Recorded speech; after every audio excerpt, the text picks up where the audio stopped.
Translating in your head is like walking through life with a 50-kilogram backpack. It's exhausting, it slows you down, and most importantly, it's unnecessary. What you need isn't a mental dictionary, you need a second brain. A brain that thinks directly in the language you're learning. Sound impossible? Stick with me because it's not. A new language, a new personality. At first, I want to talk about something fascinating and a little strange. Have you ever noticed that you feel different when you speak another language? Like suddenly you're more polite in Japanese, more dramatic in Italian, or maybe even funnier in English. It's not just in your head.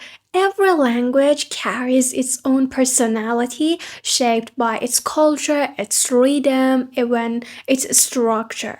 For me, speaking English made me feel more confident. It's a language of expression, of go for it. But when I tried German, I felt so serious and precise, like every sentence had to be perfectly structured. This is the beauty of learning languages. It's like unlocking new versions of yourself. So, if you feel like you're acting differently in a new language, don't fight it. Embrace it. It's part of the journey. Accepting and understanding these shifts in personality is key to building your second brain. When you embrace these new layers of yourself and switch between them with curiosity instead of resistance, your mind becomes more adaptable. This flexibility not only deepens your connection with the language, but also enhances your ability to think, feel, and respond naturally within it. And as a result, your learning becomes more intuitive and effortless, building your second brain. Thinking a foreign language isn't some magical skill reserved for geniuses or polyglots who've been practicing since birth. It's a habit, like brushing your teeth or overthinking before bed. Here's what worked for me. I started with the simplest thing. For example, narrating my day in the target language. If I was brushing my teeth, I think I'm brushing my teeth, the water is cold, the toothpaste is minty. Was it silly? Yes, absolutely, but it worked. Your brain needs to hear itself thinking that language, not in perfect grammar, not with fancy words, just basic raw thoughts. Over time, those thoughts turn into reflexes. And here's the magical part: the more you practice, the more your brain starts to connect the word directly to meaning instead of filtering them through your first language. You see a chair, you think chair, not oh, that's a chair. Chair means whatever it's called in your mother tongue.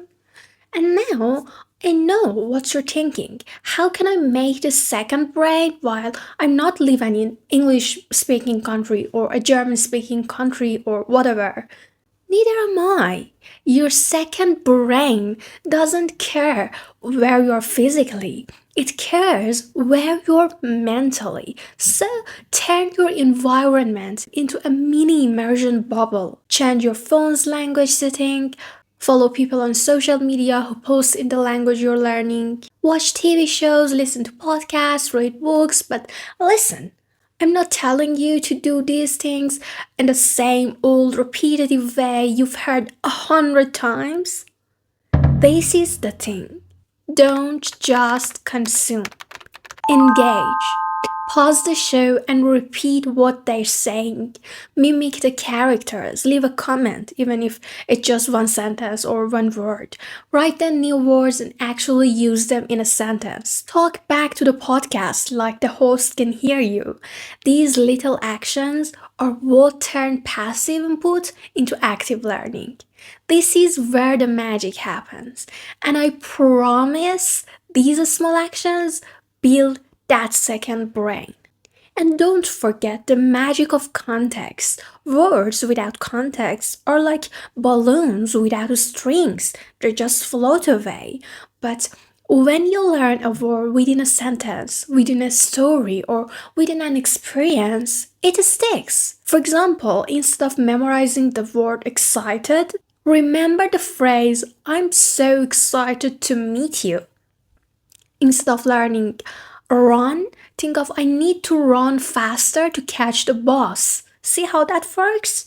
You're not just learning words, you're creating little anchors in your brain. I've also got a special video on stop forgetting language, so check it out if you're interested. Stop chasing perfection. If you're waiting to start thinking in your target language until you've perfect your grammar and pronunciation, let me tell you something. Your second brain doesn't need to be perfect. It just needs to work. Mistakes are not failures, they are stepping stones. In fact, some of my best learning moments come from embarrassing slip ups. Like the time I accidentally told someone I was heiß, ich bin heiß, instead of warm, mir ist warm in German. And not realizing, I just said I was feeling,